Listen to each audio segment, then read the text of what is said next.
ওকে juniors, কেমন আছো? আশা করি ভালো আছো। যাই হোক, আমরা আমাদের যে সিএনসি মেশিনে পড়াশোনা করতেছিলাম, সেই সিএনসি মেশিনে আজকে নতুন একটা টপিকস নিয়ে তোমাদের সাথে হাজির হয়েছে তোমাদের সামনে। তো এখানে কি আছে যে সিএনসি লেদ মেশিনে, এখানে ভুল আছে, লেদ মেশিনের টারেট হেড বর্ণনা। আসলে এটা টাইপিং করাটা অনেক হয়তো অনেকে ভিন্ন ভিন্ন পার্সনদের টাইপিং করা হয়, এই জন্য এটা একটু ভুল হয় আর কি। ভুল হলে তোমরা একটু একটু স্মরণ করে মানে মনে করে করে নেবা।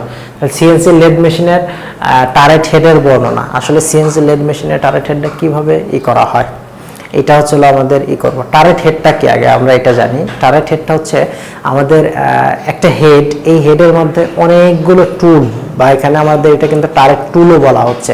এই টারেট হেড বা টারেট টুল বলতে বোঝানো হচ্ছে এখানে একের অধিক ওই জিনিসটা আছে। যদি তুমি টারেট টুল বলো, তার মানে কি এই টারেট টুলের মধ্যে অনেকগুলো টুল আছে।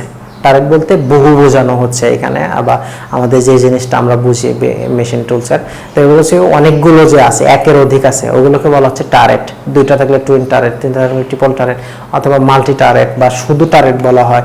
এই টারেটগুলো বলা হয় কারণ একটা সেম জিনিসই আমাদের অনেকগুলো আছে। যেমন এই যেখানে তুমি দেখতে পারতেছো, এটা একটা টারেট হেড। এই টারেট হেডে কি করা আছে? 1 2 3 4 5, বা ওই পাশে আরো এই যে আমাদের মিলিং কাটার, ড্রিলিং কাটার, সেন্টারিং কাটার, আমাদের ড্রিলিং, বোরিং, আবার এখানে ফেসিং কাটার আছে। এই যে কাটারগুলো লাগানো আছে, টোটালটাকে সম্পূর্ণটাকে মিলে আমরা বলতেছি একটা টারেট টুল বা টারেট টুল হেড, কারণ এখানে কাটিং টুলগুলো লাগানো আছে। ঠিক আছে, তাহলে দেখি আমরা এখানে কি বলছে যে সিএনসি লেদ মেশিনের টারেট হেড সাধারণত একটি টারেট বা টারেট টুল হিসেবে উল্লেখ করা হয়। সিএনসি লেদ মেশিনের ইগুলো কিভাবে উল্লেখ করা হয়? সাধারণত একটা টারেট হেড বা একটি টারেট বা টারেট টুল হিসেবে উল্লেখ করা হয়। তাহলে এখানে কি বলতেছে যে আমাদের টারেট হেড যেটা, ওইটাকে আমরা বলতেছি কি টারেট টুলও বলা যায় অথবা শুধু টারেটও বলা যায়। এই যে আমাদের এই জিনিসটা বলতেছি, কারণ এখানে টুল আছে, এই জন্য আমরা টারেট টুল বলতেছি। আচ্ছা, যা সিএনসি মেশিনের লেদ মেশিনের একটি গুরুত্বপূর্ণ উপাদান। এটা গুরুত্বপূর্ণ উপাদান কেন? আমাদের সিএনসি মেশিনে আসলে কি করা হয়, যদি হিউজ অ্যামাউন্টের কোনো প্রোডাক্ট থাকে, যেমন আমার অনেক বেশি অ্যামাউন্ট, 500, 1000, 50,000 একই সেম ম্যাটেরিয়াল তৈরি করতে হবে। তো এই ম্যাটেরিয়ালটা করার জন্য কি আমাদের সিএনসি মেশিন থেকে মিলিং মেশিনে যেতে হবে, মিলিং মেশিন থেকে ধরো শেপার মেশিনে যেতে হবে, শেপার থেকে ধরো ফিনিশিং বা গ্রাইন্ডিং মেশিনে যেতে হবে। কিন্তু এই যে মেশিনে এক মেশিন থেকে আরেক মেশিনে নেওয়া, একবার মেল্টিং করা, আবার ডিসমেল্টিং করা, মানে একবার জয়েন দেওয়া, জবটাকে বাঁধা, আবার ওইটাকে জবটাকে খুলে নতুন আরেকটাতে বাঁধা, এই যে মাঝখানে টাইম যে কনজিউমিং হয়, এই টাইম কনজিউমিং হলে কিন্তু আমরা আসলে অল্প সময়ে এত বেশি প্রোডাক্ট সাপ্লাই দিতে পারবো না। তো এই জন্য কি করা হয়, সিএনসি লেদ মেশিন ব্যবহার করা হয়। এবং এই লেদ মেশিনে একই সাথে একাধিক টুল, যেমন দেখতে পাচ্ছ এখানে একটা মিলিং কাটার না, এটা মিলিং কাটার ব্যবহার করা হয়েছে। এখানে একটা বোরিং বা সেন্টারিং এসব করার জন্য হয়েছে। এটা একটা ড্রিলিং, এটা একটা এর পাশে ফেসিং, পার্টিং, নাহলে বিভিন্ন আমাদের হেডের মাধ্যমে বিভিন্ন ধরনের কাটিং টুলটা সংযুক্ত করা হয়। এই যে কাটিং টুলটা সংযুক্ত করা হয় বিভিন্নভাবে, তাহলে তো আমাদের আর এই জিনিসটা নিয়ে ভিন্ন ভিন্ন মেশিনে যাওয়ার দরকার নাই। আমরা যদি জাস্ট আমাদের যন্ত্রটা ঠিকই আছে, আমরা ঠিক কমান্ড দেবো এরকমভাবে যে আমাদের টুলটা চেঞ্জ হবে, টুল চেঞ্জ হয়ে আমাদের যেখানে যেভাবে কাটা দরকার সেইভাবে কাট দেবে। ঠিক আছে, তাহলে কিন্তু আমাদের এটা সহজ হয়ে যাবে আর কি। আচ্ছা, টারেট হেডে একসাথে অনেকগুলো টুলস লাগানো থাকে, একই কথা আমরা বলছি এর আগে। এই প্রক্রিয়াতে একসাথে facing, parting, drilling, boring, turning ইত্যাদি অপারেশন করা যায়। যে কথা আমি মাত্রই বললাম যে আমাদের টুলগুলো যেভাবে আমরা সেট করব, ঠিক ওইভাবে ওই কাজগুলো আমাদের করা যাবে। টারেট হেডকে ঘোরানোর জন্য টারেট মোটর ব্যবহার করা হয়।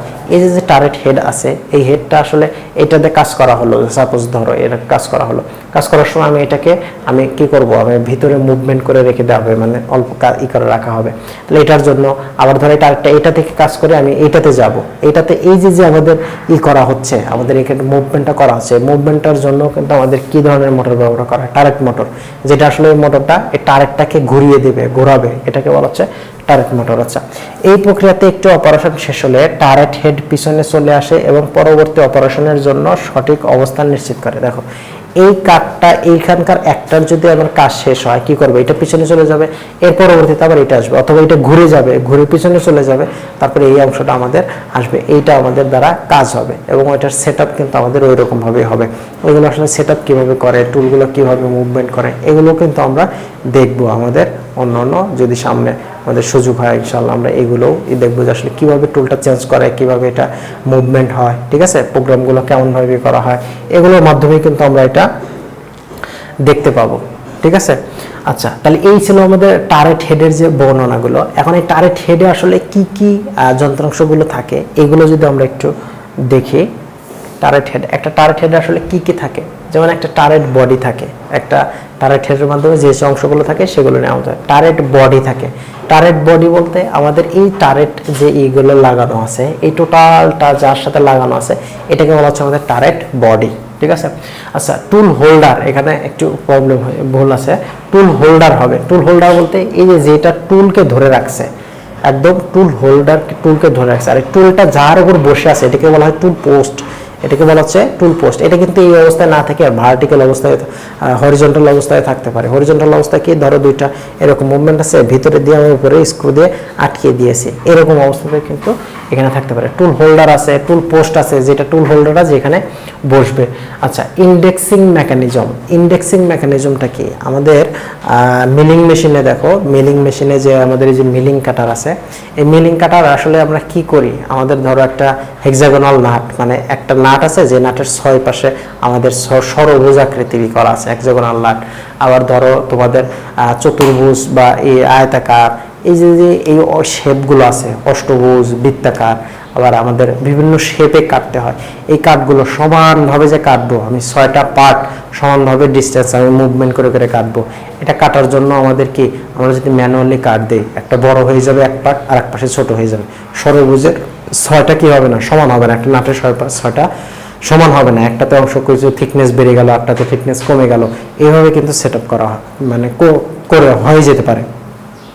তাহলে এইটাকে আমাদের করার জন্য কি করতে হবে, একটা আমাদের ইন্ডেক্সিং প্লেট লাগাতে হবে, যে প্লেটগুলো ছিদ্র করা আছে, সেই ছিদ্র করা প্লেটগুলোতে কি করা লাগবে, যে আমাদের ওইখানে সেট আপ করতে হবে যে আমরা কতগুলো ভাগ চাচ্ছি। এই ভাগগুলো আসলে আমাদের টোটালটা যদি 20টা ভাগ থাকে, তাহলে আমরা যদি 10টা ভাগ চাই, তাহলে 2 ভাগ পর পর আমরা এটা ঘুরিয়ে দেব। তার মানে আমরা এটা এখান থেকে ইন্ডেক্সিং প্লেটটা ঘুরিয়ে দিলে ঠিক ওইখানে আমাদের কি হবে, ওই ইটাও আমাদের ঘুরে যাবে, ঠিক আছে, আমাদের ওই জবটাও ঘুরে যাবে, ওই সিস্টেম মেকানিজমটা করা আছে। এই মেকানিজমটা থাকে হচ্ছে টারেট হেডে বা টারেট হেডের সাথে সংযুক্ত করা থাকে। আচ্ছা, ইন্ডেক্সিং মোটর মানে কি, ওই ইন্ডেক্সিং হেডটাকে, ইন্ডেক্সিং মেকানিজমটাকে রোটর মোটর ঘোরানোর জন্য যেটা ব্যবহার করা হয়। টারেট ক্লাম্পিং মেকানিজম, এই যে টারেট আছে, এই টারেটটা আসলে আমাদের টেইল স্টকে লাগাবো নাকি হেডে লাগাবো, যেহেতু আমাদের হেড টারেট হেড, তাহলে হেডে লাগাবো। তাহলে এই হেডের সাথে টারেটটা লাগানোর জন্য যে মেকানিজমটা কিভাবে লাগাবো, আমরা নাট বল্টু স্ক্রু বা অন্য কোনো মাধ্যমে লাগাবো কিনা, কোনো ট্যাপার আকৃতির মাধ্যমে বা কোনো চাক ম্যাগনেটিক ইসের মাধ্যমে বা ফেস প্লেটের মাধ্যমে, যে কীভাবে লাগাবো সেটাকেই বলতেছি আমরা টারেট ক্লাম্পিং মেকানিজম। টারেটটা কীভাবে ক্লাম্প করা হবে, লাগানো হবে। কুলেন্ট নজেল, আমাদের এইখানে দেখো, আমাদের এই কাটার ইটা যদি ঘুরে যায়, আমাদের এই কুলেন্টটা কিন্তু টারেট হেডের সাথে থাকে, কারণ আমাদের এই কাটারটা যদি ঘুরে যায়, মুভমেন্ট এটা কাট দিলাম আমি, এইখানে কিন্তু আমাদের কুলেন্টটা সাপ্লাই দিতে হবে। আবার এটা যদি কাটার এখানে চলে যায়, কাটারটা কিন্তু মুভমেন্ট করলে একটু দূরে সরে গেছে, তাই না, এই দূরে সরে গেলে আমি কি আর এখানে মানে কাটিং টুল বা কাটার দিলে হবে, কাটিং ফ্লুইড দিলে হবে না, এটা কিন্তু আমাদের কি করতে হবে, এখানে কাটিং ফ্লুইড দিতে হবে। তো এই কাটিং ফ্লুইড বা কুলেন্টের যে অংশটা আছে, সেই অংশটাও কিন্তু যদি আমি এখানে সাপ্লাই দেই, তাহলে কিন্তু আমাকে অবশ্যই আমাদের এই টারেট হেডের সাথে সংযুক্ত করতে হবে, কারণ ওইখানের মুভমেন্টের অনুযায়ী আমাদের কুলেন্টটা সাপ্লাই করতে হবে। আচ্ছা, এরপর আসলে লুব্রিকেশন সিস্টেম। এই টারেট হেডটা, এই যে মুভমেন্ট পার্টিকল, এই মুভমেন্ট পার্টিকল যে আছে, মুভমেন্ট পার্টিকলগুলো যখনই মুভ করে, এখানে ফ্রিকশন হবে, ওখানে ঘর্ষণ হবে, তাহলে ঘর্ষণ হলে কি করতে হবে, ওখানে ঘর্ষণটা কমানোর জন্য আমাদের লুব্রিকেশন সিস্টেমটা দিতে হবে। আবার ধরো এর ভিতরে মোটর আছে, মোটরটা ঘুরতেছে, সেটা মোটরটা ঘুরলে ওখানে একটা মুভমেন্টের কারণে ফ্রিকশন তৈরি হবে, ওটার জন্য কিন্তু আমাদের লুব্রিকেশন সিস্টেমটা দিতে হবে। এরপরে যেটা আছে সেটা প্রোটেক্টিভ কভার। আচ্ছা, প্রোটেক্টিভ কভার বলতে আমাদের এই উপরে, এই দেখো, এই যে এই অংশটাতে কিন্তু একটা কভার সদৃশ দেওয়া আছে, তার মানে কি আমাদের শুধুমাত্র টুল যেটুকু অংশ আছে এইটুকু বাইরে বাদে বাকি অংশটা কিন্তু আমাদের কি করা হচ্ছে, আমাদের প্রোটেক্টিভ কভার দিয়ে ঢেকে রাখা হচ্ছে। মোটর, স্পিন্ডল বা ঘূর্ণনের এই টারেট মোটরগুলো যে আছে ওগুলো। তারপর হচ্ছে টারেট অ্যালাইনমেন্ট, এইটা সব থেকে বেশি ইম্পর্টেন্ট, টারেট অ্যালাইনমেন্ট স্ক্রু। এই যে টারেটটা আছে, আমাদের যখন টুলটা মুভমেন্ট করবে, মুভমেন্ট করার সময় কি করবে, আমাদের যে টারেটের যে ইগুলো আছে, আমাদের যে টারেটের মানে টুলগুলো আছে, এই টুলগুলো কিন্তু ভিন্ন ভিন্ন জায়গায় যাবে। তো এই সময় আমাদের অ্যালাইনমেন্ট ঠিক থাকে যেন, বা কীরকমভাবে করতে হবে, এটা সেট করার সময় আমাদের অ্যালাইনমেন্ট ঠিক থাকে যেন, এটার জন্য আমাদের প্রত্যেকটার জন্য আলাদা আলাদা স্ক্রু আছে। ওই স্ক্রু দ্বারা আমাদের টাইট করে আমাদের কিন্তু টারেটের অ্যালাইনমেন্ট বা সেন্টার বা এখানকার অক্ষ অ্যাক্সিসগুলোকে আমাদের কি করতে হবে, ঠিক করতে হবে। ঠিক আছে। তো এই ছিল আমাদের টারেট নিয়ে যে আলোচনাগুলো, টারেট নিয়ে আলোচনাগুলো আমাদের এতটুকুই ছিল। এবং এই টারেটটা কিভাবে করা হয় আমরা কিন্তু শিখলাম। ফার্স্টে আমরা কি শিখলাম, একটা টারেট হেড মানে কি, টারেট হেড বা টারেট টুল বলে একই কথা, কারণ ওখানে টুলগুলো সংযুক্ত থাকে এবং এটা মেশিনের হেডে লাগানো থাকে বলে এটাকে টারেট হেড বলা হচ্ছে। অথবা আমরা সম্মিলিতভাবে এটাকে শুধুমাত্র টারেটও বলতে পারি। এই টারেট আসলে কিভাবে কাজ করে, একটা কাজ হয়ে গেলে আরেকটাতে যায়, আরেকটাতে যায়। আবার এই টারেটটা লাগানোর সুবিধা কি, আমাদের মিলিং, বোরিং, ফেসিং, টার্নিং এই সবগুলো কিন্তু আমাদের এই টারেটের মাধ্যমে করা যেতে পারে একটা মেশিনের দ্বারা। আচ্ছা, এর পরবর্তীতে কি আছে, এই টারেট হেডগুলো আসলে কিভাবে কাজ করে এবং এর কি কি যন্ত্রাংশগুলো আছে সেই যন্ত্রাংশগুলো কিন্তু আমরা এখানে দেখলাম। যে টারেটের বডি আছে, টুল পোস্ট আছে, টুল হেড আছে, টুলের যে অংশ আছে সেই এইটা আছে, আবার টুল যেখানে বসতে পারে ওইটা আছে, তারপরে লুব্রিকেশন সিস্টেম আছে, কুলেন্ট সিস্টেম আছে, আমাদের মেকানিজম আছে, টারেট সেট, মোটর আছে, মোটরের ঘূর্ণন প্রক্রিয়া কীভাবে হয় সেটা করা আছে। এই সকল মেকানিজমগুলো নিয়েই কিন্তু আমাদের একটা টারেট টুল বা টারেট হেড বা শুধু টারেট উৎপন্ন হচ্ছে বা আমাদের তৈরি করা হচ্ছে বা আমাদের এখানে অ্যাটাচ করা হচ্ছে। তো এই টারেট হেডটাই কিন্তু আমাদের আসলে বিভিন্ন কাজে অতি সহজে কম সময়ে করার জন্য সাহায্য করতেছে। ঠিক আছে, আশা করি তোমরা বুঝতে পারছো। এই ছিল আমাদের টারেট নিয়ে আলোচনা। আমরা আগামী দিন আগামী কোনো ভিন্ন টপিকসে আলোচনা করবো ইনশাআল্লাহ।